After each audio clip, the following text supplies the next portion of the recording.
Greetings, everyone. Hope all of you are having an absolutely fantastic day. Early last year, I released a video ranking all 13 party members in Warhammer 40K Rogue Trader. Since that time, 2 new party members have been released, along with a ton of patches and updates for companions who are already available. This has caused my list to change significantly, and so I thought it was worth circling back and updating that video. Please note this video will have light spoilers, since some of these party members are secret and cannot be unlocked until late game. Let me know down in the comments which companions rank in your top 5.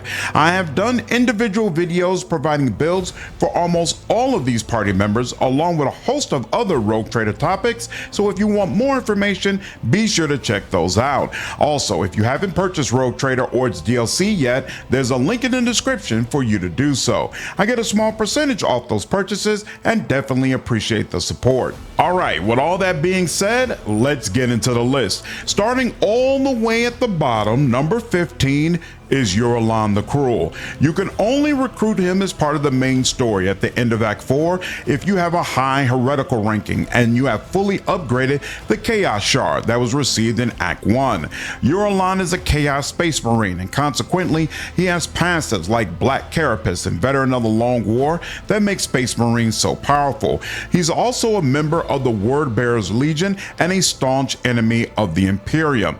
Consequently, his Fanatic heretical ranking is the highest out of all your party members, and he can use heretic gear that is unavailable to the rest of your squad. Keep in mind that many of these objects will be locked away from him due to limits on what Space Marines can equip. Mechanically, Yuralan mixes Officer with Master Tactician, which is a very powerful combination, giving the entire team extra turns, buffs, and momentum. This made me rank him as the best of the secret party members last year, but I no longer feel that way. You cannot change any of the choices from his first 2 archetypes, so there is very little flexibility in his build. Yuralan's claim to fame is Infernal Call, which randomly summons one type of demon onto the battlefield. If you kill 9 enemies, then you can summon another demon. This is cool, but I still rank Yuralan at the bottom for 2 reasons. First, while his archetype choices are very powerful, his overall build is mediocre because he's an inferior officer to both Cassia and Jay. His stats are noticeably lower from them in areas that matter for this playstyle, and you can make a real case that Overseer is a superior tier 2 archetype for Officer at this point compared to Master Tactician. Outside of the summon, mechanically, he doesn't bring anything special to the table. Even worse, Yuralan has very little content once you recruit him. Again, it's not possible to do this until just before Act 5 starts, and the game does very little to make up for lost time. A patch was provided that gave him an additional conversation, but honestly, it felt like putting lipstick on a pig. He has no companion quests, very little reactivity, and honestly can come off like a black hole in comparison to your far more talkative regular companions. It's kind of insane to me that nobody on the ship seems to have a strong reaction to a Chaos Space Marine coming on board. Considering how cool his character concept is, I find all this especially grating, and it makes me place him dead last. Next, at number 14, we have Incendia Chorda. You can only recruit her as part of the main story at the end of Act 4 if you have a high dogmatic or iconoclast ranking. Incendia rounds out the list of rogue traders in the Coronis Expanse. She has been using her wealth and power to enforce the Imperium's law and punish heretics. Consequently, her votary dogmatic ranking is one of the highest out of all your party members, and she can use dogmatic gear that is unavailable to the rest of your squad.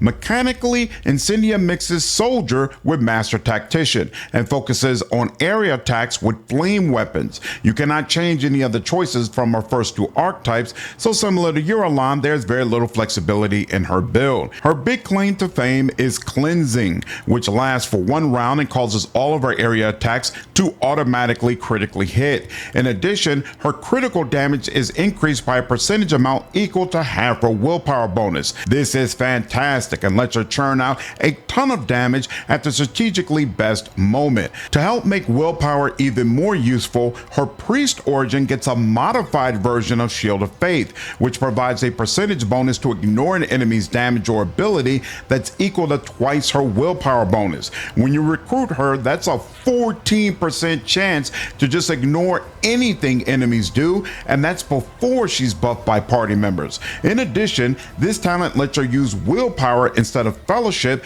to determine her resolve for master tactician abilities. Really cool stuff all the way around. Unfortunately, to get her willpower higher, Chorda's build has a mediocre agility score, which weakens many of her soldier passes. Still, Incendia is unquestionably one of your most powerful party members when a flame weapon is in her hand. I rank her at 14 for the same reason all the secret party members are low.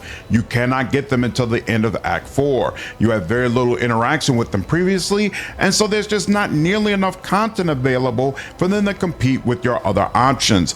Chorda is conflicted in fascinating ways, and it feels like there should be an opening to tip her over the edge and drag her into chaos, but the game doesn't let you explore any of that. Next at number 13 is Caligos Winterscale.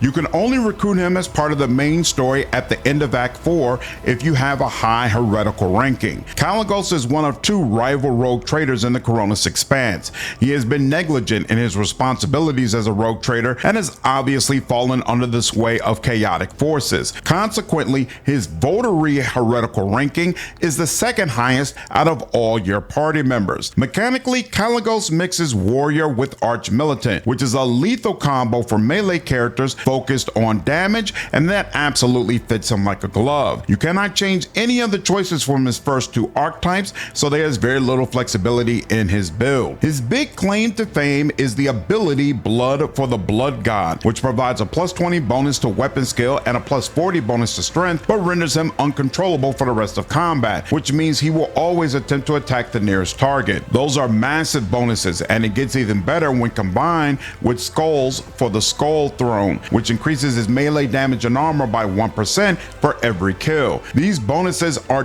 doubled if he has less than 50% wounds, so basically throw him in the middle of enemies, activate Blood for the Blood God, and even if he gets heavily damaged, that will just make him even more powerful. Thematically, this is super cool, but in practice, melee characters you can manually control are going to fare way better than ones who are mindless, even with massive buffs. Still, this is a playstyle that isn't replicated by your other party members, and that makes him more interesting than Uralan. Unfortunately, Caligos has the same issues as Uralan and Chorda, in that there is so little content and reactivity for him. I rank him a little bit higher because his mechanics are more interesting and you can meet his son earlier in the game, so it feels like he has a better lead up than the other two characters. Overall though, he is still a disappointment. That ends the list of secret party members, so now let's get into the standard ones you can recruit. Next at number 12 is Earliet Lanavis. Yep, 1 year later she's in the exact same spot, and honestly, I think I dislike her even more than before. You automatically have the opportunity to recruit her in Act 2 as part of the main story. Earliet is an Aldari ranger who is on the path of the outcast, desperately searching for clues as to how or why her craft world was destroyed. She doesn't lean towards any particular disposition and is therefore unable to equip items that require specific disposition ranks. There's also a wealth of equipment that's locked away from Aldari, although there are also many items that only they can use, so to some degree things even out. Mechanically, Earliet starts as an operative, and more importantly, she is a sniper. Operative is the weakest tier 1 option, but it's perfect for snipers, so this is a great combo. Her main claim to fame is the ability In My Sights, which lets her automatically attack one enemy at the start of her next turn. This lets her pump out more attacks and damage than most of your party when you first recruit her, and you can make the case that Earliet is a better sniper than your main character is even capable of becoming. This makes it all the more unfortunate that she's absolutely insufferable. Earliet understandably is wary of humans, but she uses that trauma as an excuse to constantly belittle the player and remind them how shallow and unworthy they are. Even if you are doing a romance and bending over backwards to please her, it's almost never enough. It's extremely easy to break your relationship with her to the point that she will reveal no pertinent information.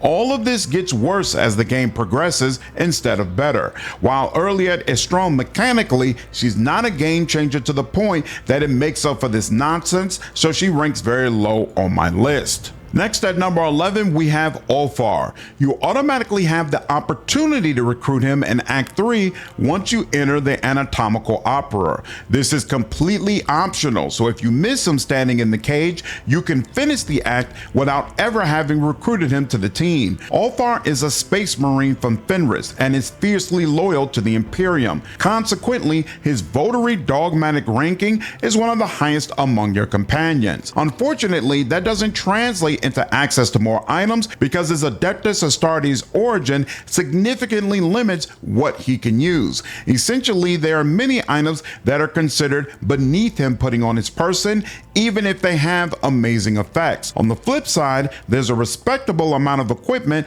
that only Space Marines can use, and unlike Xenos items, your main character cannot take a talent to get access to this gear. Mechanically, Ulfar mixes Soldier and Arch-Militant, which is an incredible combination. All of his soldier talents are locked in place, but you can catch him early in Arch-Militant, so there's plenty of room to decide his build. Ulfar's claim to fame is all of the great Space Marine passives he gets, like Black Carapace, which lets him keep his dodge while wearing power armor, or Survival Instinct, which increases his maximum wounds by his toughness value. He also has a unique passive Eternal Warrior, which allows him to get back up 2 rounds after being knocked unconscious. Ulfar ranks low on this list for 3 reasons. First, you cannot recruit him until Act 3, and if you skip Marazai, that pretty much makes him the very last companion that you get 50 hours into the game. If you have been following the channel, then you know late game party members are a pet peeve of mine, and Ulfar is no exception. The second issue is that I don't like the way his character is handled. His character model, voice acting, and your individual conversations with him are all fantastic. The problem is people don't treat Ulfar with the amount of reverence that I believe they should. When you first bring him on the ship, there's a comment about people being in awe of him, but for the rest of the game, NPCs are generally dismissive of his presence. Even worse, his storyline involves Space Marine brothers who treat him in a very condescending manner for the majority of their interactions. None of this feels consistent with how I believe Space Marines should be portrayed. I also don't care for him mechanically. He has a massive character model that takes up 4 squares, and while that's super cool at first, a lot of times it ends up being a hassle for the party as they try to get around him or shoot enemies without also targeting him. Ulfar's massive bonus in wounds can be combined with the exemplar talent peak condition to give him a ridiculous bonus in strength. Consequently, he can easily have the highest amount of wounds and strength on your entire team, which technically makes him an incredible melee combatant, but his initial archetype is wholly devoted to range combat, so you'll be stuck with a bunch of talents and abilities that aren't nearly as effective as they should be. While Arch-Militant benefits from switching between combat styles, I think it's much more effective to stick with one style and instead just switch between different attacks. If you decide to stick with ranged combat instead, your soldier picks will be much more useful, but the most important stat for that archetype is agility, and Ulfar's ranking will be significantly lower than Argenta, who is the closest companion to him. Consequently, while he is absolutely devastating in ranged combat, he doesn't quite measure up to what she can become. Again, it doesn't make sense that a Space Marine isn't leapfrogging the abilities of a pup who is still getting her feet wet. Ulfar is a lot of fun to talk to, but I cannot rank him any higher. Alright, finally we have reached the top 10 party members in Warhammer 40K Rogue Trader. If you are still watching, you are probably enjoying the video, so do your boy a favor, hit that like button and subscribe if you haven't already. I sure do appreciate the support. Coming in at number 10, we have Marazai. You will have the opportunity to recruit him late in Act 3, making him your final companion in most playthroughs. Marazai is a ruthless Drukhari Drakon. He has no ranking on the disposition scale and subsequently is prevented from using items with certain requirements along with anything unfit for Drukhari. There's a host of equipment specific to Drukhari that is perfect for his build. Mechanically, he mixes warrior with assassin, which is great for melee combatants wholly focused on damage. His claim to fame is Joyful Torture, which targets Marazai and deals rending damage equal to his strength bonus while also causing him to bleed. This increases his resolve by 3, but even more importantly, he has unique optional Drukhari passives that activate while he's bleeding, providing more damage and survivability. He also has a Power from Pain passive that benefits greatly when he's surrounded by burning, bleeding, stunned, and toxin effects on enemies. So if you are doing an executioner run and or playing with a lot of psychers deploying these effects,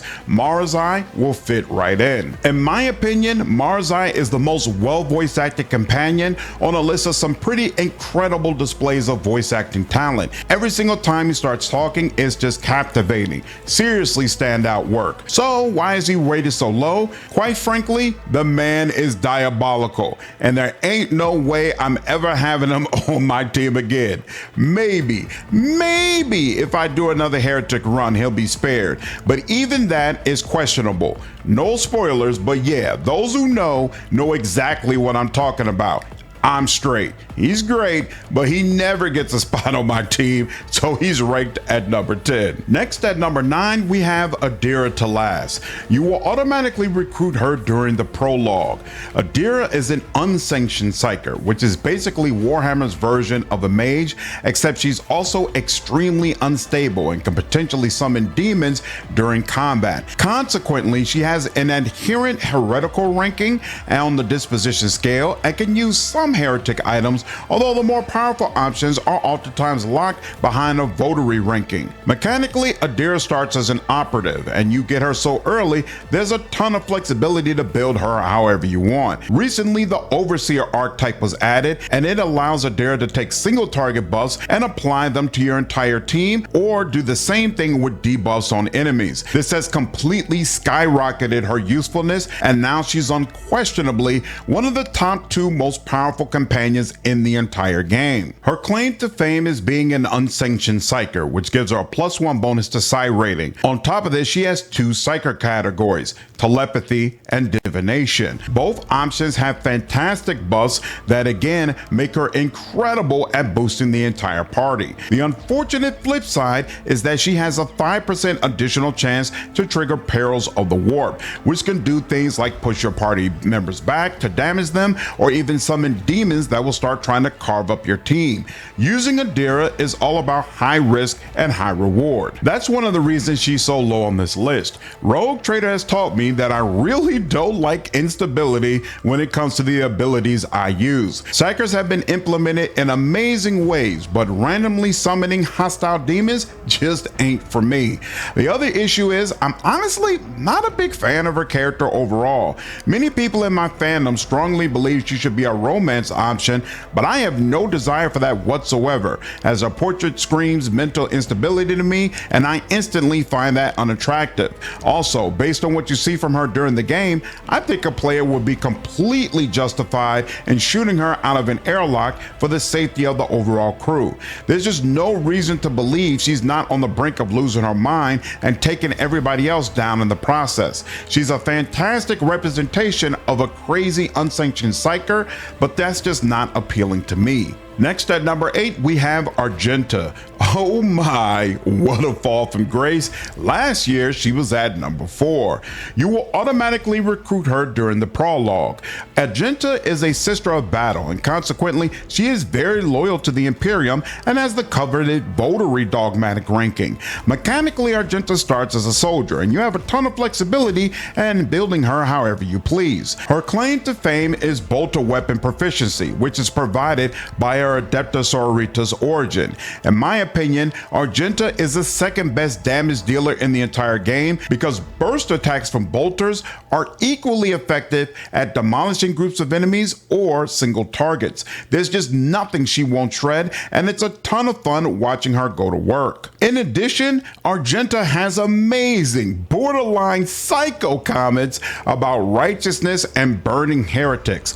Anytime a conversation comes up about potentially doing battle with chaos, she'll throw in a line to let you know her weapons are fully loaded. If you are doing a hardcore Imperium run, I'd argue she's the most fun party member to have on the squad. Unfortunately, I have to place her so low because Argenta just has very little content. Her personal quest is quick, and for the most of your playthrough, it will not progress. The final item you get is definitely nice, but otherwise, I find the journey underwhelming. There There are only a couple of conversations you can have with her on your ship. This pales in comparison to just about everybody else who is higher on the list, and I have no idea why. It also doesn't make sense that it's impossible to corrupt Argenta. She is clearly struggling with self-doubt and using her faith as a shield to hide this. It is extremely easy to botch her quest and end up with a version of Argenta who is too weak-willed to do what she needs to do. This should all be ripe territory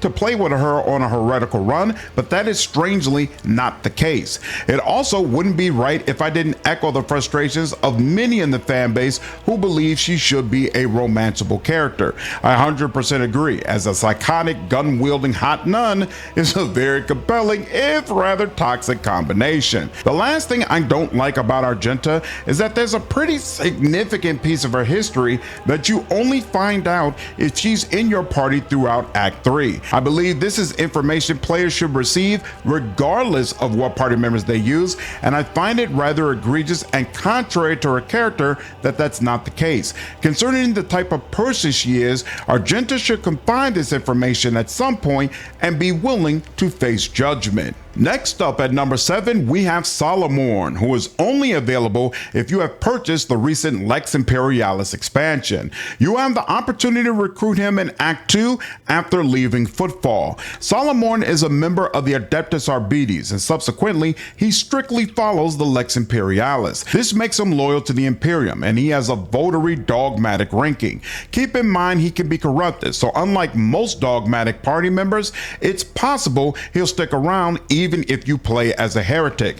That alone pushes him up on the list because it gives his interactions more depth and variety. Mechanically, Solomorn comes with the soldier and overseer archetypes. Like Solomorn, overseer is only available if you have purchased the Lex Imperialis expansion. He has also already selected Cybermastiff as his familiar and automatically comes with Glado, his own unique dog. Solomorn's claim to fame is the new Vigilant Arbitrator origin, which gives him access to a host of talents and abilities that revolve around shotguns. Those weapons have been patched so that now basic shotgun attacks cost 1 action point instead of 2, and it has made them significantly more viable. In addition, Solomorn can use shields with one-handed pistols that basically serve as shotguns. This gives him both a run and gun build, but also a highly resistant shield build that is a unique way to play the game.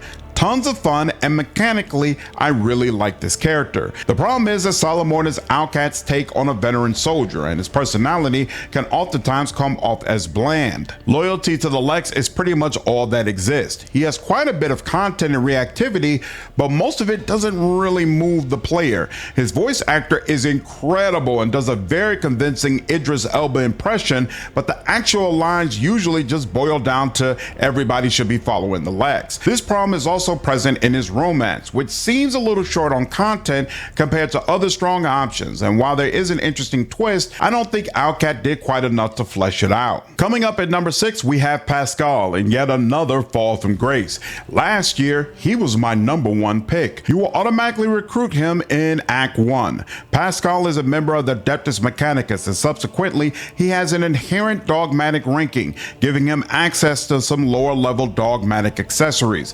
Mechanically, he starts as an operative, which in my opinion is the weakest of the tier 1 archetypes, but it's still great for him. His claim to fame is his tech priest background, which provides a staggering list of unique talents that allow him to do all sorts of interesting things. He is the best party member to use for both plasma and melta weapons, but he's also great in melee as well. Pascal's high intelligence gives him great rankings and skills you desperately need, like tech use and logic. In addition, he could take a talent so that fellowship skills like persuasion and coercion use intelligence instead of fellowship. This makes him second only to Jay as a skill monkey, and frankly, you'll almost certainly have one of them on your team during every run. Pascal is also the most consistently funny member of your squad, although all of this hilarity is completely unintended. The man is constantly offended by how technology technology is treated and is not shy about lambasting the ignorant lay people he meets.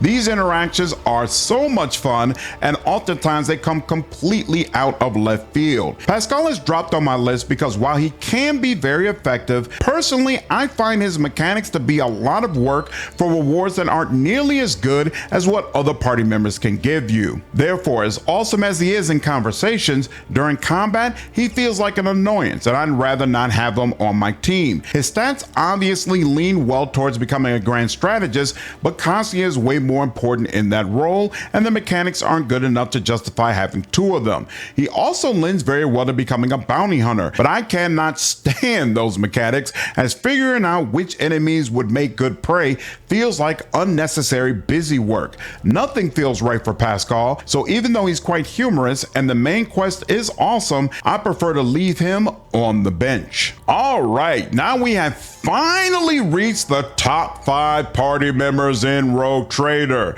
Let me take a second to thank everyone who has helped to make this channel possible, whether you are a member on YouTube, signed up for my Patreon, or you are subscribed on Twitch. Thank you so much. I appreciate all of you, and if any of you are interested in supporting the content, there are links down below. Coming up at number 5, we have Abelard. You will automatically recruit him during the prologue. Abelard has a Navy officer origin, but more importantly, he is your seneschal, which basically means he's your right-hand man. He's responsible for a lot of the day-to-day duties on your ship and really cares about your crew. Consequently, he has an adherent iconoclast ranking, which is rare for your party. As I'm sure you've noticed by now, it is overwhelmingly dogmatic. I don't think I've run across iconoclast equipment that's fantastic for him, but there's definitely a couple of cool early game options. Mechanically, he starts as a warrior, which works great because he's clearly meant to serve as a frontline tank. Speaking of which, Abelard's claim to fame is that he automatically comes with heavy armor proficiency. That is great because agility will never be high for him, so deflection and armor are key defensive stats. In my opinion, nobody on this list has a bigger impact on your ability to roleplay as a rogue trader than Abelard. Constantly throughout the game, you have conversations with peasants who know nothing about who you are, or heretics who need to be reminded who you are. That will present you with an opportunity to either respond yourself or allow Abelard to speak on your behalf and let everyone know about your greatness. These moments are numerous and nothing short of phenomenal. He truly comes off as your stalwart ally who demands that everyone who enters your presence show the proper respect. Unfortunately, I cannot rank him higher for a couple of reasons. First, while his exploration content is phenomenal, his personal quest is underwhelming, and similar to Argenta, he only has a couple of available conversations on the Void ship. Also, the game does a poor job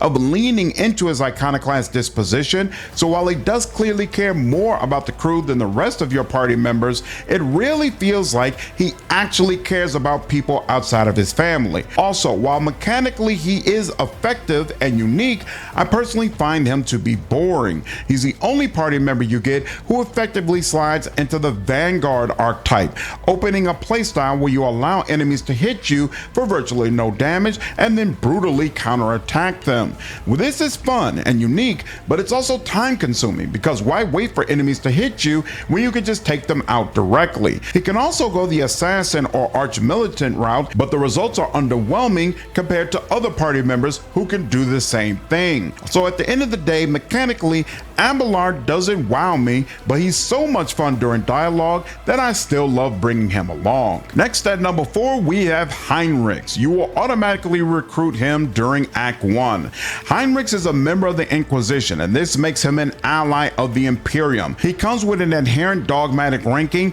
giving him access to a selection of dogmatic items. Despite this, he has some doubts about the brutal nature of his role, and there's room to pull him towards Iconoclast, although for whatever reason, you cannot fully exploit this doubt and yank him into heresy. Mechanically, Heinrichs is a warrior, but even more importantly, he's a sanctioned psyker, which means he can use psyker abilities but doesn't have an increased chance to unwittingly summon demons the way Adira does. Mechanically, Heinrichs is a warrior, but his true claim to fame is that he's a sanctioned psyker, which means he can use psyker abilities but doesn't have an increased chance to unwittingly summon demons the way Adira does. On top of that, he starts with two separate psyker categories, Biomancer and Sanctic Powers, both of which revolve around melee combat, so this meshes perfectly with his warrior archetype. For the second archetype, you can either go the Overseer route to have Heinrichs give amazing buffs to the entire party,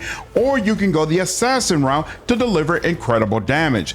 Either way, he's absolutely fantastic to use. He also has a great personal quest, a well-done romance, and a ton of content throughout the game. The Inquisition forces you to take Heinrichs, so you can either treat him as an ally or as a spy that you will eliminate the second an opportunity presents itself. He also has decent reactivity to some of the heretic choices you make throughout the game, so all the way around, Heinrichs is fantastic whether he agrees or disagrees with what you are doing. One weak point with Heinrichs that is really an issue with the entire game is that his reactivity isn't strong enough if you are playing as a pure heretic. He has better reactions than most of your party members, but there's not nearly enough, and this contributes to heretic feeling more disjointed compared to the other dispositions. Coming up at number 3, we have Cassia. You will automatically recruit her during Act 1.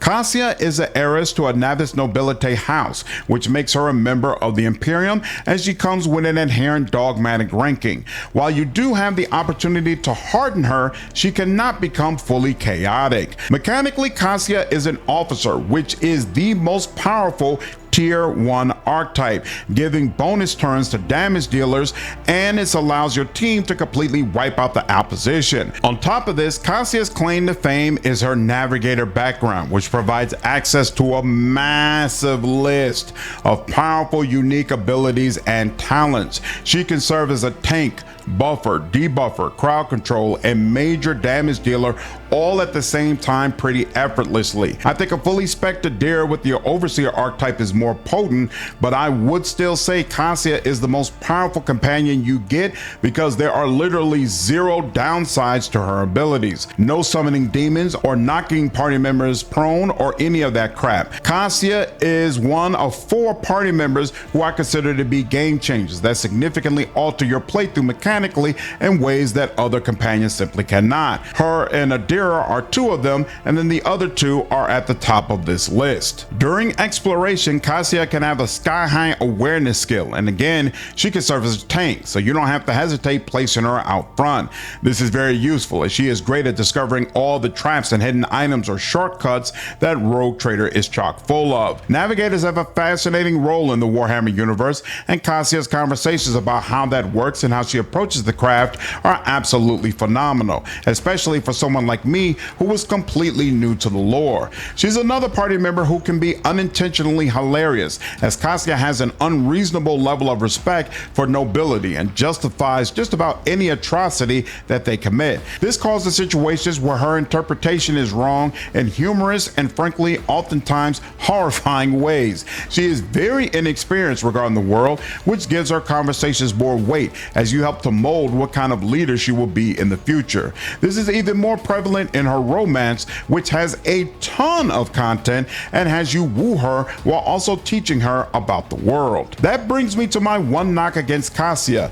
I'm not a big fan of naive characters. Winduwog over Arushale all day. Cassia is a great source of knowledge, so I don't find her annoying, but she's definitely not someone I like romancing, and there are other characters I prefer talking to more. Still, she's absolutely a mainstay on my squad. Next at number 2, we have Jay, who has shot up from the number 8 spot to be someone I have come to appreciate significantly more. You could potentially recruit her in Act 2, but it's completely optional, so make sure you stop by the bar and talk with her.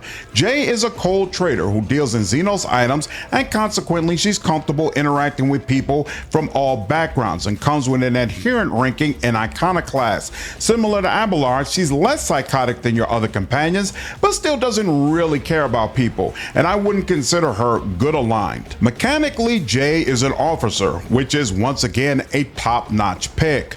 Unlike Cassia, Jay is just a regular human, not a navigator, so there's nothing stopping her from leaning into being an officer as much as possible, whereas Cassia will be distracted dipping into all of her great navigator mechanics. So not only does Jay have access to the most powerful archetype, but she also most likely utilizes it better than any other companion you will get. Unfortunately, all of our officer talents have already been chosen, so there's no flexibility there, but you can choose her tier 2 archetype. Last year this really bugged me, in large part because there was an officer talent that allowed officers to go first in combat, and Jay hadn't selected it, which made her much weaker than Cassia or your main character if you selected that archetype. That has since been patched out, and so now even though Jay's build hasn't changed, the gap between her and officer that you roll yourself is much smaller. Also, the new Overseer archetype is incredible for Jay, allowing her to give multiple turns to party members every round. Officer is more powerful than ever before, and therefore, so is Jay. Her claim to fame is Cold Trader, which provides massive boosts to her skills that scale with your vendor reputation scores. Many of these buffs are in skills that are important to you, like tech use and persuasion. In addition, she has Never Play Fair, which lets her use Fellowship for skills that would usually require intelligence. This is an insane combination that makes Jay the most effective skill monkey in the entire game. In our live stream playthrough, there's no melee frontline fighters, so on a whim, I decided to have her focus on athletics, and the bonuses from Cold Trader are so powerful that this change had zero impact on her ability to handle all of my skilling needs. That's a huge weight off of your entire team. On top of this, she's the fun girl of the group, constantly loving life, cracking jokes, and helping you figure out how to get ahead.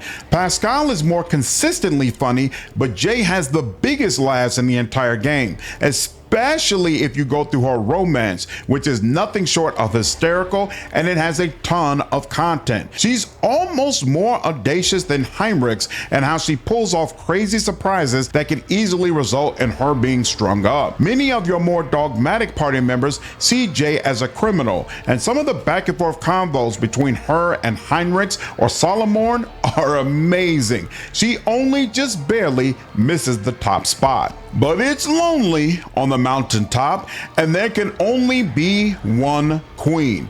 Who would have thunk that a whole year after release, Owlcat would provide a party member in the Void Shadows expansion that was better than all 13 companions available at launch? I definitely didn't see that coming, but I'm sure glad they did. Cabela is nothing short of incredible. You will automatically have the chance to recruit her during Act 1.